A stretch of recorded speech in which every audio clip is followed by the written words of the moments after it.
Hello, this is Jerome from the Barbarian Philosopher podcast. Please enjoy this short clip from episode 8.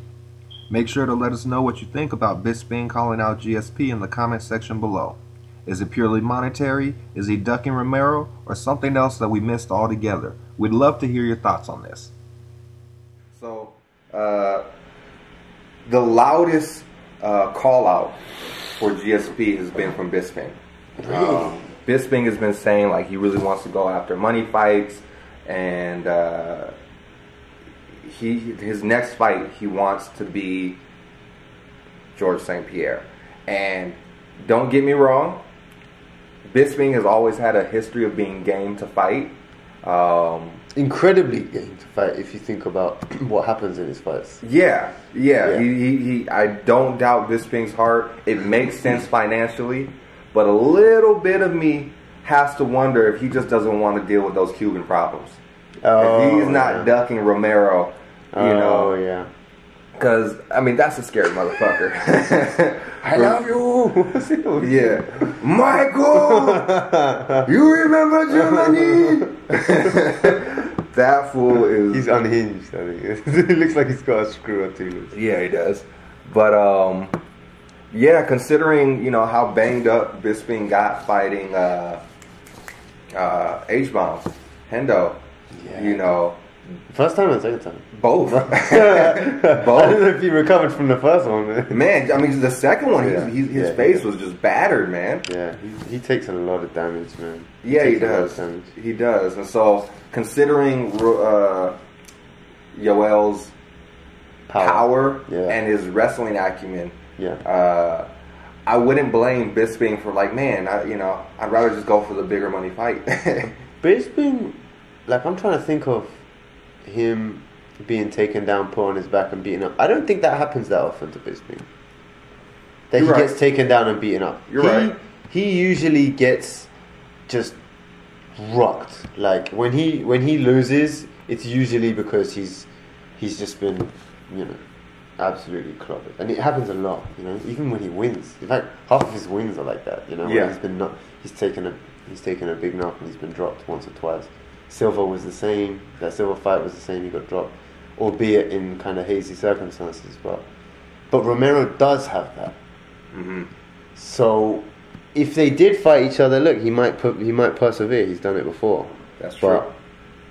But I don't know if he would be, if he wasn't intimidated to fight Henderson and Silva and some of the other big punch knockout guys. I'm not sure if he would be afraid of Romero, but who knows? I mean, Romero's... I'll say this. Two things. For sure, part of it can also be that Yoel has a history of cheating. Cheating in terms of? There was the ice incident. Remember where, I forget who he was fighting, but here, I'll look it up. But basically, Yoel is... Oh, Tim Kennedy. Is Yoel Romero versus Tim Kennedy. What happened there?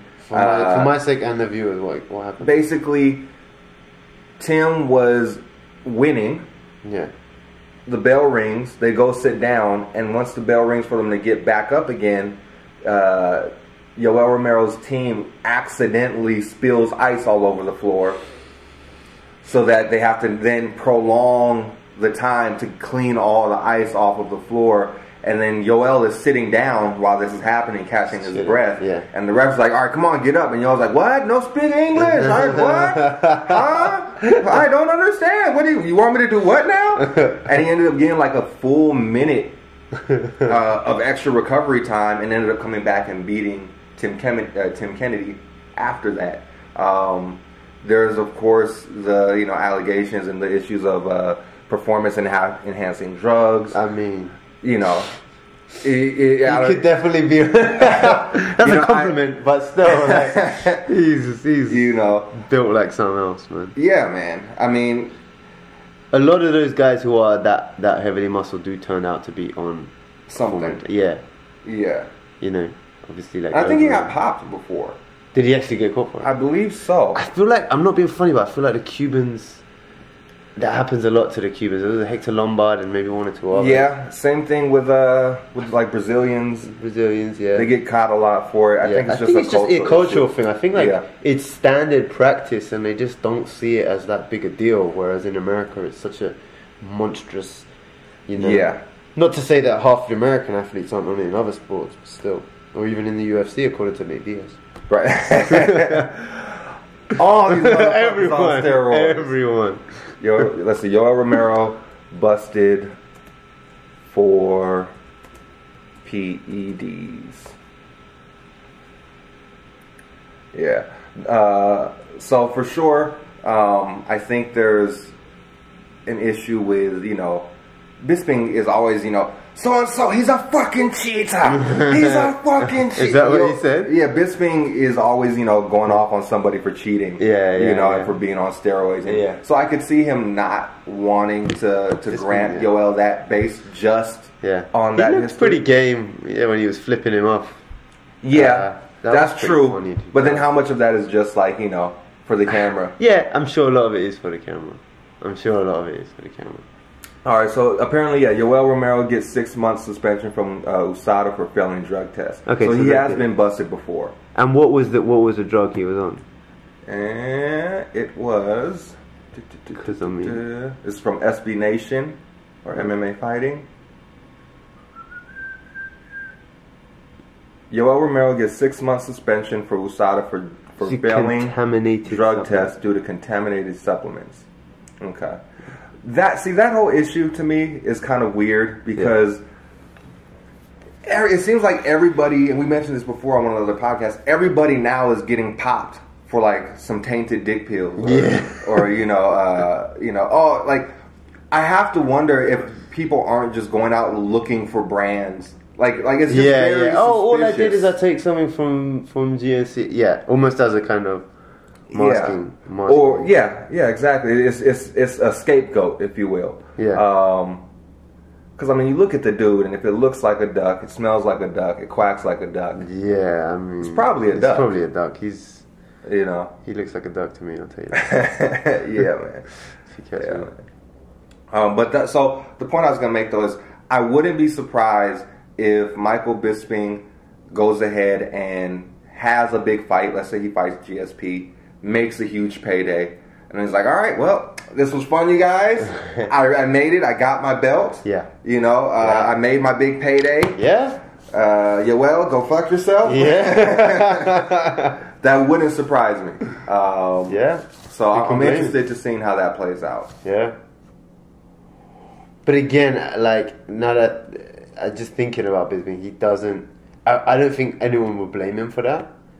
He's getting a little old. People would always talk shit, but he's taken a lot of damage. His fucking face is a mess. I can understand him wanting to, get a few bigger fights. You just really want to. At that point, when you're, late 30s or whatever, and you've had a long career. He's had a long career. He's had a lot of fights in the UFC. You really want the big fights. You're not going to put yourself in there and keep, because you do get damage. This stuff adds up.